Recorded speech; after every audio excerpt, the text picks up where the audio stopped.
It's big, but it's not the only sporting event happening this weekend. Right now in Miami, a big paddle tournament's in full swing. It's called the Reserve Cup, presented by Richard Mille. Some of the best paddle players in the world will compete over 3 days for the biggest purse in the sport's history. The players will be put into two teams, led by two sporting icons. On one team, Miami Heat superstar Jimmy Butler. Boo, I'm kidding. And MLB Hall of Famer Derek Jeter.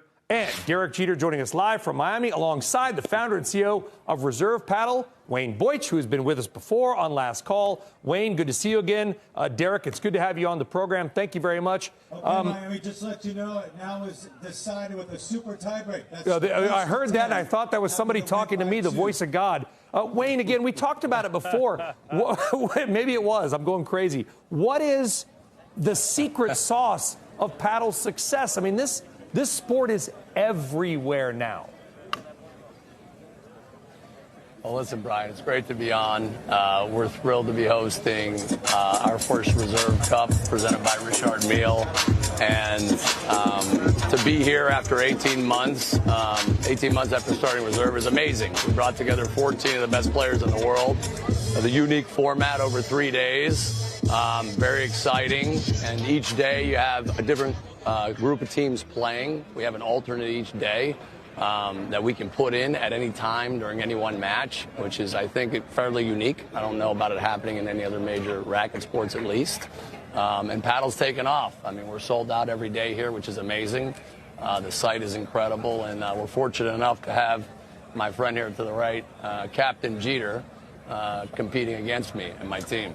And if his team wins, we're going to have to change his name from Mr. November to Mr. February, I guess. Derek, what is your interest in paddle? Well, look, I'll be quite honest with you. I don't know much about it. I'm here because of Wayne. And, he first told me about his vision for paddle here, especially in Miami.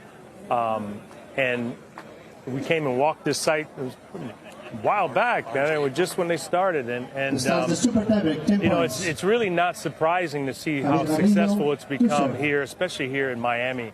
An event like this is all because of the hard work that Wayne's put into it. So, he asked me to come help him out, help support not only what they're doing here with the sport, but also what he's doing here in the community of Miami, and there was really no hesitation on my part. And that's the one thing, Wayne, that we've talked about before, and I talked about with Johnny McEnroe a couple months ago, which is that this sport, which, by the way, is not new. It's been around for a long time, but it really boomed during the pandemic, can be played in a smaller footprint, and so it might be a lot more accessible to a lot more people than tennis, which, let's be clear, is a great sport, but it's really considered kind of an upper crusty type thing. Yeah, listen, paddle occupies about half the space, as I mentioned before on the show. It's very easy to put a court in, and takes about 2 days. And, you can see it expanding very fast across the U.S. Miami's the vortex of it right now, so it made a lot of sense to open Reserve Cup here, at the first club we created at Reserve. But you can feel the passion, the excitement. And the demographic, as I mentioned before, is very wide. We have very young people playing, older people playing, both men and women. About half of our players here at Reserve are women. And we're excited. We're building out clubs across the country. We're building out now a second club in Miami, one in Austin.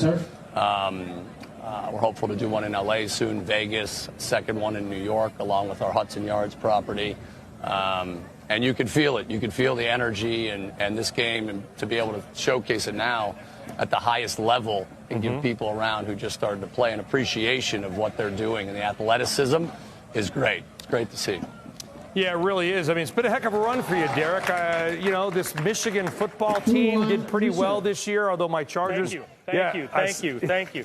I appreciate you. Thank you for bringing that up. I was waiting for you, but thank you. I appreciate it. Yeah, it's. He needs to lose. He needs to lose. Cheater doesn't so we're lose. going to try and beat him here at Reserve Cup. He doesn't lose. Even the Marlins, of which he was associated, had a winning record last year, which is tremendous. Although I will say my Chargers were able to steal Michigan's coach there. Derek, I do want to ask you about a sport you might know something about, which is called baseball.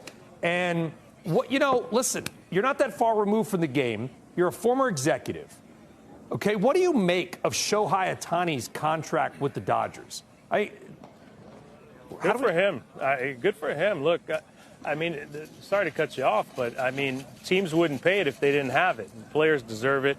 You know, it's the reason why fans come out is they come out to watch the players. The same thing here. We're talking about a new sport that's up and coming, and you have a lot of people that really don't know a lot about the sport, myself included. But I think what Wayne has done a great job, and this sort of ties into baseball as well. What Wayne has done a great job here is he's made this an event.